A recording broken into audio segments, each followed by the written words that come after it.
রুসিস কিচেনে আপনাদেরকে স্বাগত। আজ করতে চলেছি আলু দিয়ে ডিমের অমলেটের লাল লাল ঝোল।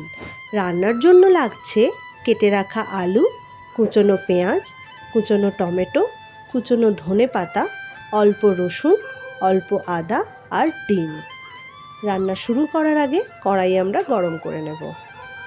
তারপর তেল দিয়ে আলুগুলো আমরা নুন দিয়ে ভালো করে লাল করে ভেজে নেব। আলু আমাদের ভাজা হয়ে যাওয়ার পর আমরা আলু তুলে রেখে একটি বাটিতে ডিম ফাটিয়ে নেব। তারপর কুচনো পেঁয়াজ, নুন আর কাঁচা লঙ্কা দিয়ে ঘেঁটে নেব। তারপর কড়াই গরম করে একটা একটা করে আমরা ডিমগুলো ভালো করে ভেজে নেব।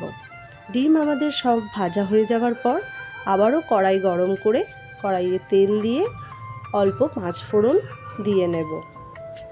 পাঁচফোড়নটা খানিকক্ষণ ভাজা হওয়ার পর কুচনো পেঁয়াজটা আমরা লাল করে ভেজে নেব।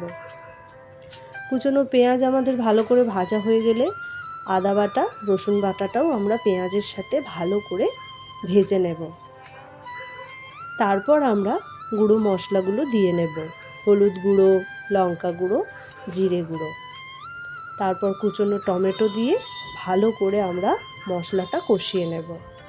তেল ছাড়া অবধি মশলা আমরা কষিয়ে নেওয়ার পর ভেজে রাখা আলুগুলো আমরা দিয়ে ভালো করে নেড়ে নেব মশলার সাথে। তারপর জল দিয়ে আমরা আলু সেদ্ধ করার জন্য ঢাকনা দিয়ে নেব। তারপর ঝোল ফুটে উঠলেই ঢাকনা খুলে ভেজে রাখা ডিমগুলো আমরা দিয়ে আবারও ঢাকনা দিয়ে 2 মিনিট ফুটিয়ে নেব।